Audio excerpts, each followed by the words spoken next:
Tahukah kalian bahwa jauh sebelum satelit modern ada, Allah Subhanahu wa Ta'ala telah menjelaskan keajaiban dan peristiwa yang terjadi di langit?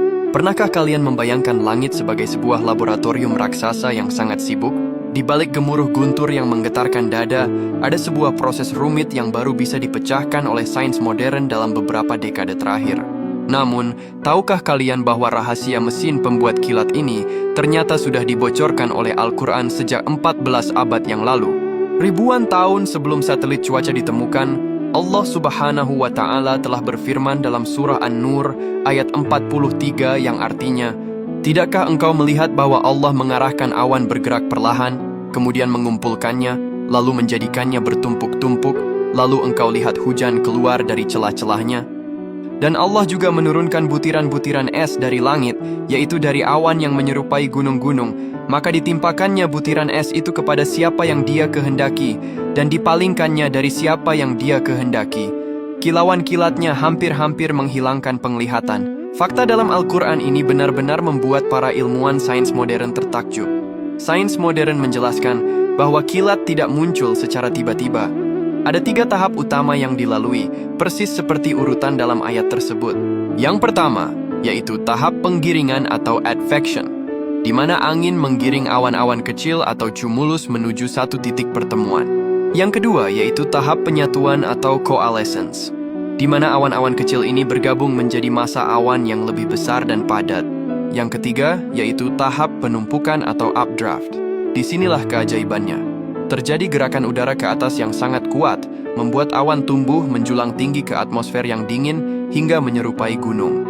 Ilmuwan meteorologi baru menyadari sebuah fakta krusial, bahwa tanpa es tidak akan ada kilat. Di dalam gunung awan tersebut, butiran air membeku menjadi kristal es dan graupel atau bola es kecil. Saat partikel-partikel es ini bertabrakan karena angin kencang, terjadilah pemisahan muatan listrik. Bagian atas awan menjadi bermuatan positif, sementara bagian bawah menjadi negatif. Ketika perbedaan tegangan ini sudah tak terbendung, meledaklah energi listrik yang kita sebut sebagai kilat. Inilah alasan mengapa Allah menyebutkan turunnya es dari awan berbentuk gunung tepat sebelum membahas tentang kilauan kilat.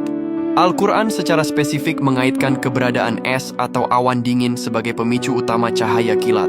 Sebuah fakta ajaib yang baru divalidasi oleh alat deteksi petir modern di abad ke-20. Yang membuat para peneliti terdiam adalah diksi gunung-gunung dalam ayat tersebut. Secara visual, jika kita melihat awan cumulonimbus dari jendela pesawat, mereka memang terlihat seperti pegunungan raksasa. Ilmuwan seperti Profesor Joe Leigh Simpson, pakar meteorologi dari NASA, mengakui bahwa pengetahuan tentang struktur awan dan proses pembentukan es sebagai pemicu kilat adalah hal yang sangat baru bagi manusia, namun sudah tertulis dengan sangat detail dalam kitab suci umat Islam. Apakah petir hanya sekadar pertunjukan cahaya yang menakutkan? Tentu tidak. Allah menciptakannya dengan tujuan mulia yang sangat teknis bagi kehidupan. Yang pertama sebagai pupuk alami dari langit. Suhu panas kilat memecah nitrogen di udara, yang kemudian jatuh bersama hujan menjadi nutrisi utama bagi kesuburan tanah. Tanpa kilat, bumi akan gersang. Yang kedua sebagai pembersih atmosfer. Kilat menghasilkan ozon dan bahan kimia pembersih, hidroksil, yang membersihkan polusi di atmosfer kita. Yang ketiga sebagai tanda kekuasaan Allah. Kilat adalah pengingat akan kecilnya manusia. Ia adalah perpaduan antara rasa takut ancaman bahaya dan harapan akan turunnya hujan. Saat malam hujan turun dan kilat menyambar, janganlah kita hanya menutup telinga. Ingatlah bahwa di atas sana, Allah sedang menggerakkan gunung-gunung es untuk menyuburkan bumi yang kita pijak.